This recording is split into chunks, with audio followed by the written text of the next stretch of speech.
Oi, gente, tudo bem com vocês? Eu sou a Karen, sejam bem-vindos ao Certamente. Vocês estão no conteúdo de Matemática Básica e hoje vou ensinar para vocês radiciação.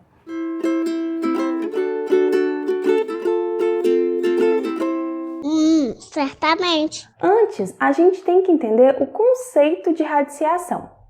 Radiciação é a operação inversa da potenciação. Como assim? Enquanto na potenciação eu tinha uma multiplicação de fatores iguais, na radiciação eu tenho que descobrir que fatores são esses, dado o resultado da minha multiplicação, certo? Então vamos lá, vamos entender a notação dessa operação matemática. A radiciação é representada dessa maneira, em que n eu chamo de índice, esse sinal eu chamo de radical, e o número que está dentro do radical eu chamo de radicando. O que essa notação significa?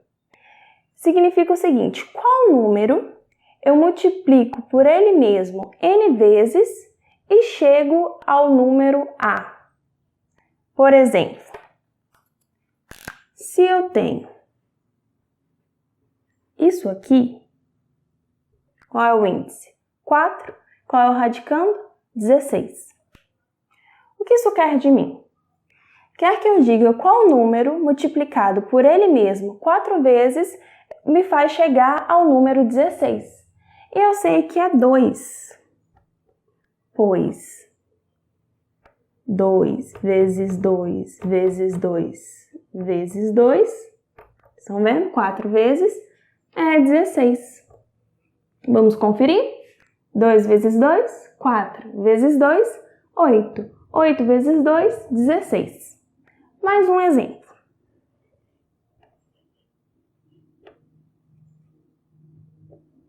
O que isso quer? Um número que eu multiplico por ele mesmo 3 vezes e chego ao número 27. Qual número é esse? 3. Pois 3 vezes 3 vezes 3 é igual a 27. Querem verificar? 3 vezes 3, 9. 9 vezes 3, 27. Sabendo disso, agora nós vamos entender como é a leitura, como é a nomenclatura dessa operação matemática. A leitura e nomenclatura da radiciação é feita da seguinte maneira. Se eu tenho uma radiciação em que o índice é 2, eu chamo raiz quadrada de e o número que está aqui no radicando, então de A. Só que nesse caso, em que o índice é 2, eu não preciso colocar ele aqui. Se a minha operação estivesse assim, já estaria subentendido que se trata de uma raiz quadrada.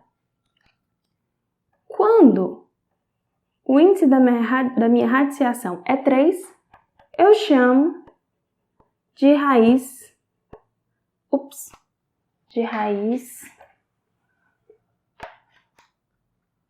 cúbica. Agora, quando meu índice é 4, eu chamo de raiz quarta. Quando meu índice é 5, eu chamo de raiz quinta. Quando meu índice é 6, eu chamo de raiz sexta. E assim por diante, seguindo essa lógica de você falar raiz, colocar o número ordinário de e o número que está no radicando, igual eu fiz aqui. Raiz, bananana, de A. Entendido? Agora que a gente sabe sobre nomenclatura, vamos aprender algumas propriedades importantes da radiciação. Dentre as várias propriedades da radiciação, eu trouxe algumas que eu acho muito importantes que a gente saiba. Então vamos com a primeira. Se eu quero a raiz enésima de um número elevado a n, o resultado será esse próprio número. Como assim? Se eu quero a raiz cúbica de 4 elevado a 3, tá vendo? O índice é igual a esse expoente, o meu resultado será o próprio 4. Essa propriedade será melhor justificada com a segunda. Vamos lá. Eu posso transformar a minha radiciação em uma potenciação. Como assim? Na base do meu cálculo de potenciação, eu coloco esse radicando aqui sem esse expoente n. O expoente da minha potenciação vai ser um número fracionário, em que o numerador será esse expoente que está dentro do radical e o denominador será o índice. Nossa, mas eu posso confundir, colocar o P em cima, o N embaixo e fazer a maior confusão do mundo. Sim, mas para isso existe uma frase que fica martelando e funciona. O de dentro sobe, o de fora desce. Não tem erro. Então vamos lá? O de dentro sobe, o de fora desce. Agora, como que essa propriedade justifica essa primeira? Vamos copiar o mesmo exemplo. Raiz cúbica de 4 elevado a 3. Eu posso transformar isso em uma potenciação. Então, a base será 4 e o expoente será numerador, é o número de dentro, e denominador, o número de fora. Então, ficou 4 elevado a 3 terços. 3 terços a gente sabe que é a mesma coisa que 3 dividido por 3. E 3 dividido por 3 é 1. Então, fica 4 elevado a 1. Nas propriedades de potenciação, a gente viu que qualquer número elevado a 1 é ele mesmo. Entenderam aqui a justificativa? Então, vamos lá, vamos avançar. Quando eu estou fazendo a radiciação, de um número, e o radicando vai ser uma multiplicação, eu posso indicar isso da seguinte maneira.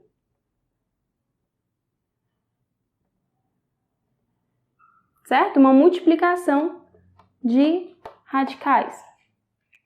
Beleza. Agora, quando eu tenho a radiciação e o meu radicando também é uma operação de radiciação, o que eu faço? Eu simplifico isso da seguinte maneira. Meu radicando será o A e meu índice será a multiplicação entre os índices.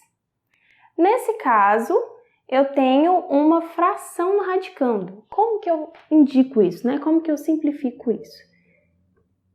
É a mesma coisa disso aqui. Certo? Beleza. Quando eu estava explicando notação, eu trouxe alguns exemplos. Por exemplo, raiz quarta de 16. Aí eu dei o resultado, 2. Mas eu preciso saber isso de cor? Tem alguns números que dá para saber de cor depois de algum tempo de prática. Só que não é a regra. Então, para isso, a gente tem um método, A gente tem uma forma de descobrir as raízes de um número, A gente tem uma forma de resolver problemas de radiciação. O método utilizado para resolver problemas de radiciação é o tentativa e erro. Como assim? Eu quero saber a raiz quadrada de 144. Eu sei que a raiz de 100 é 10, então tem que ser um número maior que 10. Beleza. 11 vezes 11, 121, não chegou lá. 12 vezes 12, 144. Aí está o resultado. Só que não é um método tão eficiente, porque a gente está trabalhando com números pequenos. Mas e quando a gente for trabalhar com números grandes? Então, para isso, a gente usa a nossa famigerada fatoração. Vamos ver como funciona. Para isso, vamos calcular raiz quadrada de 144.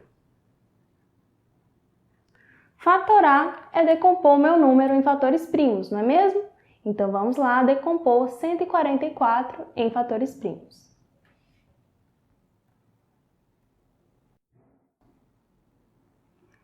O menor primo que eu posso dividir 144, 2. 144 dividido por 2, 72.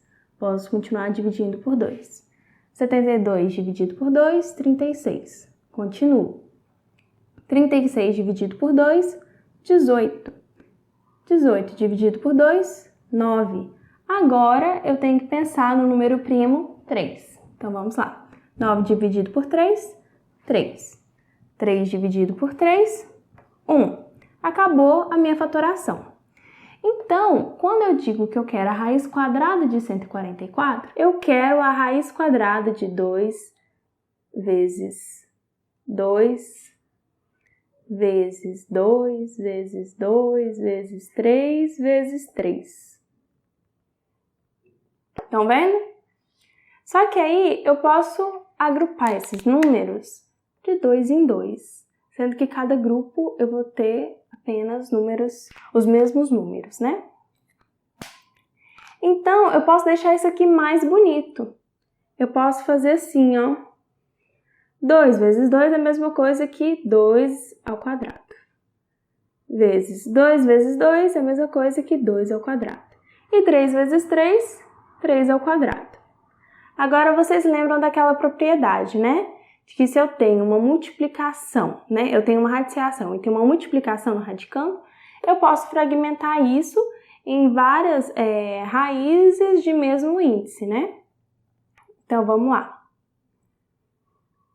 Aqui eu tenho raiz quadrada de 2 ao quadrado, vezes raiz quadrada de 2 ao quadrado, vezes raiz quadrada de 3 ao quadrado. Agora entra outra propriedade, que é a seguinte: se eu tenho uma raiz enésima de um número elevado a n, o resultado vai ser o meu próprio número. Então, raiz quadrada de 2 ao quadrado é 2. Raiz quadrada de 2 ao quadrado é 2. Raiz quadrada de 3 ao quadrado é 3. Então, a minha raiz quadrada de 144 vai ser 2 vezes 2 vezes 3. Quanto que dá isso? 12. Que é o resultado que a gente encontrou no método de tentativa e erro. Essa forma de resolução, ela é eficaz e ela é correta quando a gente está trabalhando com números quadrados perfeitos, ou seja, são números que possuem uma raiz quadrada, possuem, né, na sua raiz quadrada um número inteiro e positivo. Mas existem números que são quadrados imperfeitos que a gente também tem que saber lidar e a gente vai aprender agora. Para resolver operações de radiciação de quadrados imperfeitos, a gente tem que fazer o seguinte: nós temos que fatorar e essa fatoração tem que ser seguida pela simplificação de radicais. Palavras difíceis, né? Mas na prática é muito mais simples. Vou mostrar para vocês. Vou pegar o número 45, raiz quadrada de 45, que é um quadrado imperfeito. Primeiramente, eu vou ter que fatorar o meu número 45. 45. Qual é o menor número primo que eu posso dividir 45? 3. 45 dividido por 3, 15. Posso continuar dividindo por 3? Sim. 15 dividido por 3, 5. Agora, qual o número primo que é divisor de 5? O próprio 5. 5 dividido por 5, 1. Acabei minha fatoração. Então, quando eu digo que eu quero a raiz quadrada de 45, eu estou dizendo que eu quero a raiz quadrada de 3 vezes 3 vezes 5. Vamos melhorar a cara disso aqui?